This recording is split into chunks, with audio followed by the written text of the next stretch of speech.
Actually जब ये 2022 में ये कानून पास किया गया, it was a very big moment for Pakistan. हमने 2010 में कन्वेंशन अगेंस्ट टॉर्चर रैटिफाई की और 12 सालों के अंदर अंदर to pass a law like this is a very big achievement. So पहली बात तो है कि we should give credit where credit is due. It was a big moment for Pakistan. Is the law perfect? No.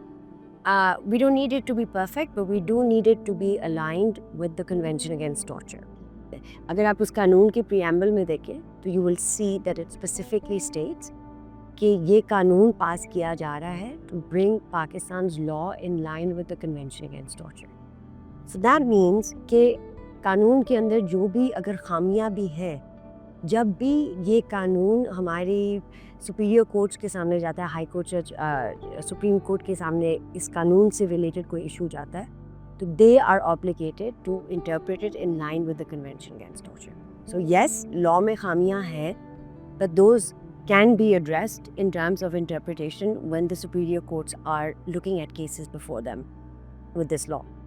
Having said that, I can talk about some of the big ones. For example, जो definition of torture है, under the Convention Against Torture, उसके अंदर psychological, mental torture is also a part. हमारा कानून psychological torture को address नहीं करता. So that is one big gap in the law. Otherwise, there's also some procedural aspects that don't match up. For example, malified complaints के लिए उन्होंने punishment रखी हुई है.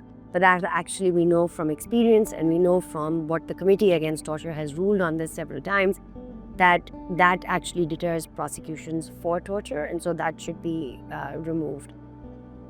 Provisions that relate to witness protection need to be strengthened. There's very few in them.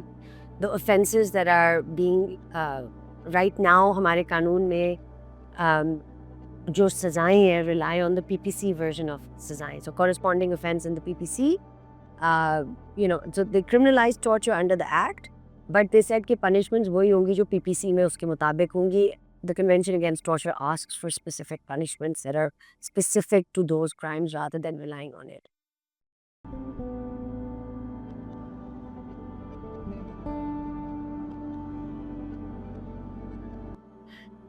So I think the role of CSOs in helping state bodies and national human rights institutions and public officials in upholding the convention, first of all, is that they have to understand the convention obligations, right?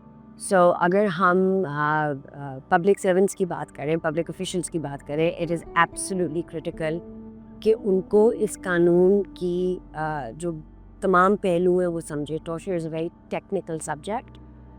It is a technical offense, and understanding what those elements of that offense are for public officials is very important. The second part then becomes investigating torture, investigating complaints of torture. How do you do that? If you are the NCHR, there are different obligations on you which are very specific because they relate to the UN standards on national human rights institutes, and preventative mechanisms that look into these complaints. That's a very technical aspect. अगर आप police वाले हैं या investigating body हैं, like in our case it's the FIA, then looking at technical aspects like the Bendis principles for effective interviewing, but also if you're medical professionals that are looking into investigating cases of torture, उसके भी standards हैं which are called the Istanbul protocols. Then also there's the Minnesota protocols, so for deaths in custody. So the primary role of an organization, for example like a CSO like Justice Project Pakistan, is first and foremost to make sure that public officials and technical experts within who are responsible for investigating this crime or upholding or implementing this law understand the technical aspects and their obligations. That is key. And we are at that stage right now. We've created a training for public officials and also an e-course that's available to anybody that's with the National Commission on Human Rights, so that people can go online, public officials can go online and take that course so they have a basic fundamental understanding of the obligations. We're also working with the Commission on capacity building them. We're developing a complete redressal mechanism for cases of torture that they receive. We're also working with government authorities and the National Commission on devising rules under the Act, which help operationalize and delineate कि भाई कौन सी body ने किस तरह investigate करना है, क्या obligations हैं, and they basically operationalize the Act.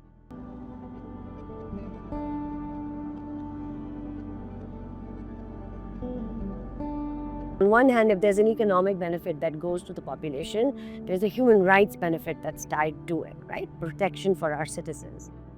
So I think that the measure of these obligations should be that in Pakistan's more than 75-year history, we signed these for the first time in 2010 to get the GSP plus status. And by the way, only 8 countries in the world have it. India doesn't have it, right? We have it.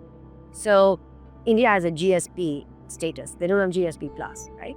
So we did this voluntarily. And now you can see that positive engagement on upholding these obligations has led to us passing an act on torture and many other laws that are there essentially for the protection of Pakistani citizens.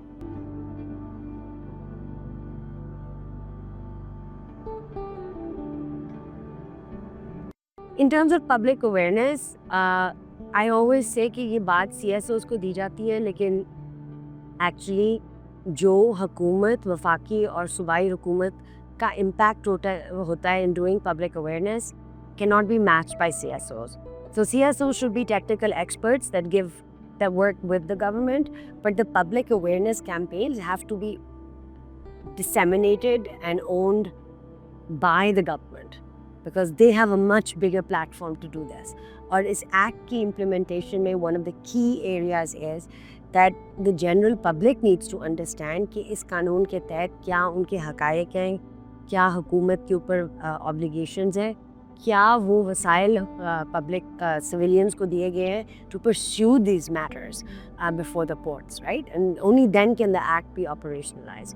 So in that sense, we're always available to advise the government to help devise effective public awareness campaigns, but we can't do that work alone, right? We need a partnership and the backing of the government to actually run these public awareness campaigns on a large scale. Also, you need the lawyers and the law bodies trained on this, right?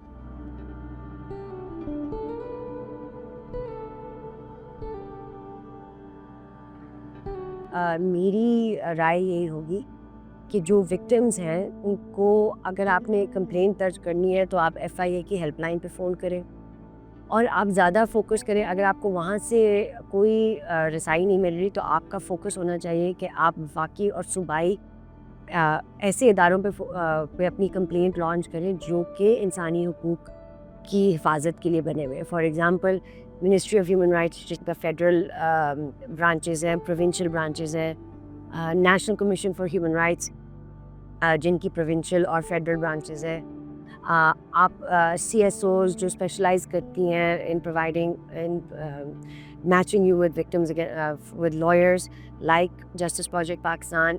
हमारी app है वकील online जिसके तहत आप वकील ढूंढ सकते हैं जो स्पेशली ट्रेंड है टॉर्चर के अंदर on the app and it will match you with the lawyer. इस तरह की काफ़ी ज़्यादा हेल्पलाइंस और इदारे हैं which can help you in your journey to have your case registered. Well, if you want to know more about what the gaps in the law are, in fact, हमने National Commission of Human Rights और Justice Project Pakistan ने पूरा gap analysis किया हुआ that's available on our website and on the NCHR website for free. So you can have a much more detailed look at what articles are compliant and what are not addressed and what ones are compliant.